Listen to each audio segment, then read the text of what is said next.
Street vendor policy के अमलीकरण और अन्य कई मुद्दों को लेकर आज कांग्रेस पार्टी की ओर से पालिका की बड़ी कचहरी पर मोर्चा खोल दिया गया और उसी के साथ म्युनिसिपल कमिश्नर अरुण महेश बाबू को आवेदन पत्र दिया गया।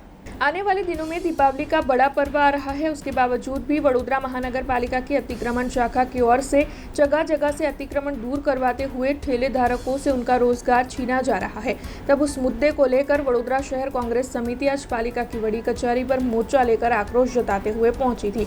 हाथ में बड़ा सा बैनर लिए हुए वडोदरा शहर कांग्रेस प्रमुख ऋत्विज जोशी, विपक्षी नेता चंद्रकांत श्रीवास्तव और साथ ही कांग्रेस के अन्य अग्रणी और कार्यकर बड़ी तादाद में नारेबाजी करते हुए पालिका की बड़ी कचहरी पर पहुंचे थे।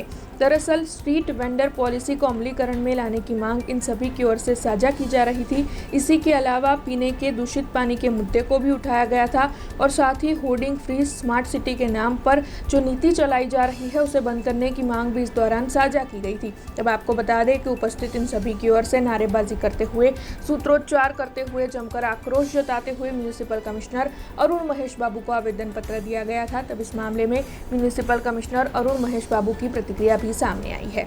मुद्दा होती एक तो स्ट्रीट वेंडर पॉलिसी અમલીકરણમાં લાવવા માટે લોકોની રજૂઆત હતી અને સ્ટ્રીટ વેન્ડર પોલિસી ત્યાર સુધી ન આવે ત્યાર સુધી લારી ગલ્લાઓ જે મેઇન રોડ્સમાંથી ઉપાડવાનું છે એમાં પદ્ધતિ થોડું દિવાળી સુધી ક્લિયર રાખો કરીને એમની વિનંતી હતી।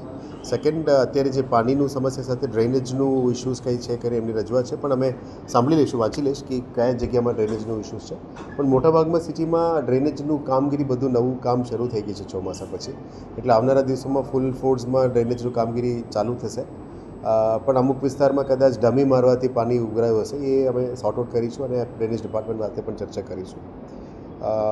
ત્રીજું વોઝ રિગાર્ડિંગ હોર્ડિંગ્સ, એ કયા કયા જગ્યામાં હોર્ડિંગ્સની રજૂઆત હતી, હોર્ડિંગ ફ્રી પોલિસીના એગેન્સ્ટમાં ના જવું જોઈએ કરીને અમે સાંભળીશું। એટલે સ્ટેટ ડિપાર્ટમેન્ટ સાથે અને એન્ફોર્સમેન્ટ ડિપાર્ટમેન્ટ સાથે સંયુક્ત રીતે કામ કરીને કેવી રીતે નિકાલ થઈ શકે એના બાબતમાં આગળના દિવસના કાર્યવાહી કરીશું। ના, એ તો રજૂઆત છે, અમે જોઈશું કે જેન્યુઇન કેટલું છે, જેન્યુઇન કેટલું નથી, એ સાંભળીને આગળનું કાર્યવાહી કરીશું। ગરીબ માણસની દિવાળી હોય, એમના બી બાલ બચ્ચા હોય, એમને બી કપડાં જોઈએ, એમને બી મીઠાઈ જોઈએ, બધું જોઈએ ગરીબ માણસને।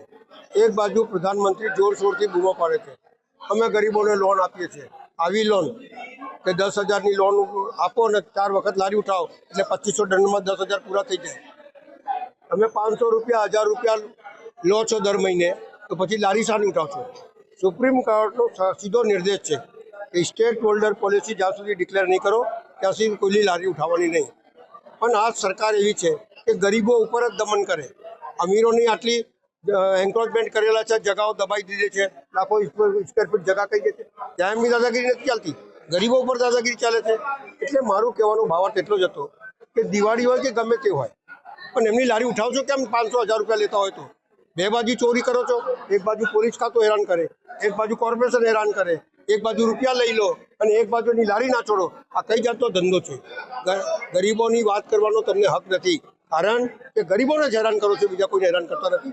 એની વેદના લઈ એમને સમજાવાયા છે કે તમારી નજરે બધા સરખા છે, એમના મળતિયાઓની લારી નથી ઉઠતી પણ ગરીબોની લારી ચોક્કસ ઉપાડે છે, એ બી કોર્નરથી। અહીંયા ચારે બાજુ લારીનો એન્ક્રોચમેન્ટ છે તે દેખાતું નથી, પણ દૂરની લારી ઉઠાવે છે। એટલે સત્તાના નશામાં ગરીબોને જે તમે હેરાન કરો છો એની હાય લાગશે। આ સત્તા આજે છે ને કાલે નહીં રહે, પણ ગરીબો તો રહેવાના જ છે અને આગળ આ દેશને આગળ ગરીબો જ વધારશે, એ સમજીને ચાલે। हमसे जुड़े रहने के लिए हमारे YouTube चैनल को सब्सक्राइब करें और नई वीडियो की नोटिफिकेशन के लिए बेल आइकॉन को दबाएं।